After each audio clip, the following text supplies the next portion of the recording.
You know, as I'm driving home here, I'm sitting here thinking about some of the people that I've encountered in my life, and sort of the way I react with people as well. People today are extremely skeptical, and for good reason. In fact, I think a certain amount of skepticism is healthy. By skepticism, I mean reluctant to take a person and their words at face value. That's a good thing. There's a healthy skepticism. There's also a hyper skepticism that is, I think, is unhealthy. No matter the evidence you reveal to someone, they're always going to remain skeptical. And that's a very unhealthy skepticism. But as I'm thinking about, the certain people that I come in contact with that are skeptical, and I think about what is it that a person needs to do to break past that skepticism? I mean, if it's a hyper skepticism, you're not going to do anything, so you might as well just drop it. But I think it behooves people, especially honest, sincere people. I think it behooves us. Weird word, I know it's not used a whole lot late in this day and time. I think it is good for a person to meditate on what it's going to take to. What can you do to help make a person feel at ease around you? In your marriage, in your other relationships, work relationships. How is it that you can help people to trust you, and not for dishonest gain or not for any other sordid reason, but because relationships require trust, don't they? And if there's no trust there, then your relationship has no good foundation. And I just got to really thinking about that. What does it take? What does it take for a skeptical world to trust? And some of you are going to say, "Well, duh," when I say what the answer is, but I'm not so sure people see this. It's genuineness. Genuineness, yeah. There's nothing, in other words, there's nothing that's going to break past a healthy skepticism, and I'm talking about healthy skepticism now, other than genuineness. You can't fake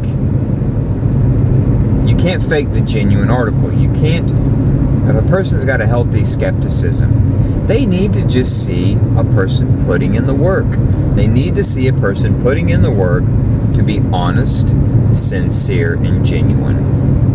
Now, this applies across the board. I'm speaking generally about humanity, whether you're a believer or an unbeliever. If you're a human, I'm speaking to you. And so,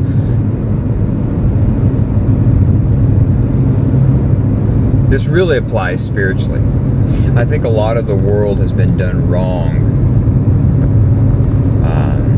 by false teachers, by false prophets, people who are, as the Bible calls them, wolves in sheep's clothing. Wolves in sheep's clothing. For personal, selfish gain, they have twisted and manipulated people, scripture, to get to people in order to get their way, and it has left people feeling let down, just for a lack of a better word, let down. And now, because they've been let down, very untrustworthy. I'm not going to trust a Christian. Yeah, I know your type, that kind of mentality. The only way we're going to ever win a world as believers, it's not by becoming like the world. That's a common mistake that a lot of Christians make. They think, if we could become more like the world, we'll put the world at ease and they'll let their guard down and we can come in. when in fact this actually has the opposite effect. And in the process of having the opposite effect, it affects the church. The church ought to remain pure, holy, and genuine as it is. As God has called us to be, so we are to be in the world. And I think this speaks loud. This speaks volumes to people who have seen enough show. They've seen enough show. It's time to lay all that aside and just be as God has called us to be. And put the work in. Put the work in to love people. Put the work in to deny yourself. Put the work in to sacrifice yourself. It's what Jesus did on the cross. So the world needs to see more genuineness. And again, even if you're not a believer, the world needs to see. Your spouse needs to see. Needs to see you trying. They need to see you, being honest. When honesty's probably going to hurt. It's probably going to cost you a lot. But that's what they need to see. If there's anything that's helped my marriage, more than anything, it was just sheer brute honesty. Genuineness. And at a certain point, you've got to even stop asking that question to yourself. What do I need to do to gain this person's trust? And you need to just do the right thing. Just do the right thing, as hard as it's going to be. And I was also thinking about this. I was thinking to myself, do the right thing.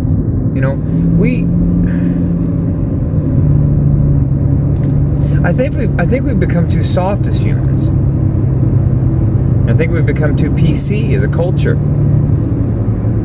where it's almost wrong to say you need to do the right thing, and everything that you do, you need to do the right thing. When the entire Bible is built upon that premise, this entire culture was built upon that ethic and that